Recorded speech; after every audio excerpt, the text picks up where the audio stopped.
ഇത് സഹീഹായിട്ടുള്ള ഹദീസാണ്. This is being widely practised, no doubt at all. രണ്ട് ഹദീസ് ഞാൻ കൊടുത്തിട്ടുണ്ട്. രണ്ടെണ്ണത്തിന് നോക്കുക. ആദ്യം നോക്കുക, narrated by Anas, Allah apostle said, help your brother whether he is an oppressor or he is an oppressed one. നിന്റെ ബ്രദർ, അതായത് മറ്റൊരു മുസ്ലിമിനെ സംരക്ഷിക്കുക. അവൻ ഒപ്രസ്ഡ് ആണ്. ഒപ്രസ്ഡ് എന്ന് പറഞ്ഞാൽ അവനെതിരെ അടിച്ചമർത്തലുണ്ടെങ്കിലും അവനാണ് അടിച്ചമർത്തുന്നതെങ്കിലും അവന്റെ കൂടെ നിൽക്കുക. തീർന്നില്ല. എല്ലാം വളരെ സാഫായിട്ട് പറഞ്ഞു. നിങ്ങൾ വിചാരിക്കുക എന്താണ് ഈ ഫേസ്ബുക്കിലൊക്കെ എന്താ അട്രോഷ്യസ് ആയിട്ടുള്ള ഒരു കാര്യം ചെയ്ത് കഴിഞ്ഞാൽ കുറെ ആളുകൾ അതിനെ ന്യായീകരിച്ചുകൊണ്ട് വരുന്നത് എന്താണെന്ന്. ഇതാണ് കാര്യം.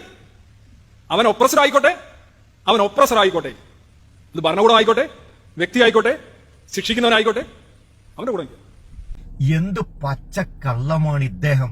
ഒരു പ്രവാചക വചനത്തിന്റെ 90% ഭാഗങ്ങളും മറച്ചുവെച്ച് ആദ്യത്തെ 2 വാക്ക് മാത്രം എടുത്ത് മുസ്ലിങ്ങൾക്കെതിരെയും പ്രവാചകനെതിരെയും വിദ്വേഷം പ്രചരിപ്പിക്കുന്നത്.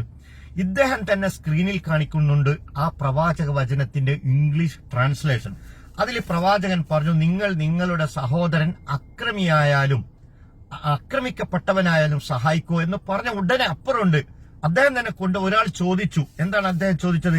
How should we help him if is an oppressor? അവൻ അടിച്ചമർത്തുന്നവനാണെങ്കിൽ, അല്ലെങ്കിൽ അക്രമിയാണെങ്കിൽ, മർദ്ദകനാണെങ്കിൽ ഞങ്ങൾ എങ്ങനെയാണ് അവനെ സഹായിക്കുക? ദ പ്രൊഫറ്റ് സെഡ്, പ്രവാചകൻ പറഞ്ഞു, by preventing him from oppressing others.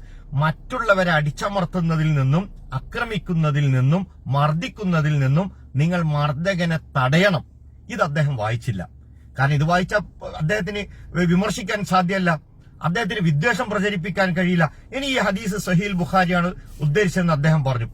അദ്ദേഹം ഉദ്ധരിച്ച അതേ ഹദീസ് നബി സല്ലല്ലാഹു അലൈഹി വസല്ലം പറയാണ്, അനസ് ബിൻ മാലിക്കാണ് റിപ്പോർട്ട് ചെയ്യുന്നത്, ഉൻസുർ അഖാക വാലിമൻ ഔ മദ്ലൂമ, നിങ്ങൾ നിങ്ങളുടെ സഹോദരനെ അക്രമിയാണെങ്കിലും ആക്രമിക്കപ്പെടുന്നവനാണെങ്കിലും സഹായിക്കുക. ഫഖാല റജുലുൻ, അപ്പോൾ ഒരാൾ ചോദിച്ചു, യാ റസൂലല്ലാഹ്, അള്ളാഹുവിന്റെ പ്രവാചകരെ, അൻസുർഹു ഇദാ കാന മദ്ലൂമൻ, ഞാൻ അവനെ സഹായിക്കുന്നത് എനിക്ക് മനസ്സിലായി, ഞാൻ സഹായിക്കാം. അവൻ മർദ്ദിക്കപ്പെട്ടവനാണെങ്കിൽ, അഫറൈത ഇദാ കാന വാലിമൻ കൈഫ അൻസുർഹു, അവൻ അക്രമിയാണെങ്കിൽ, അടിച്ചമർത്തുന്നവനാണെങ്കിൽ, മർദ്ദകനാണെങ്കിൽ ഞാൻ എങ്ങനെയാണ് അവനെ സഹായിക്കുക? അപ്പൊ നബി സല്ലല്ലാഹു അലൈഹി വസല്ലം പറഞ്ഞു, തഹ്ജുസുഹു ഔ തംനഹു മിനൽ ളുൽമി ഫഇന്ന ദാലിക നസ്റു, നിങ്ങൾ അവനെ പിടിച്ചു വെക്കണം, തടയണം അക്രമത്തിൽ നിന്ന്, അതാണ് അവനെ സഹായിക്കുക. ഇത് അദ്ദേഹം മറച്ചുവെച്ചു. ഇത് മറച്ചുവെച്ച മുസ്ലിങ്ങൾക്കെതിരെ അദ്ദേഹത്തിന് വിദ്വേഷം പ്രചരിപ്പിക്കാൻ സാധ്യമല്ലല്ലോ.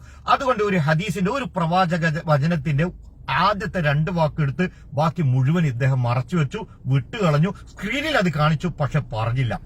ഇദ്ദേഹം എന്തിനാണ് ഇങ്ങനെ ഇസ്ലാമിനെതിരെ ഇങ്ങനെ രോഷം കൊള്ളുന്നത്?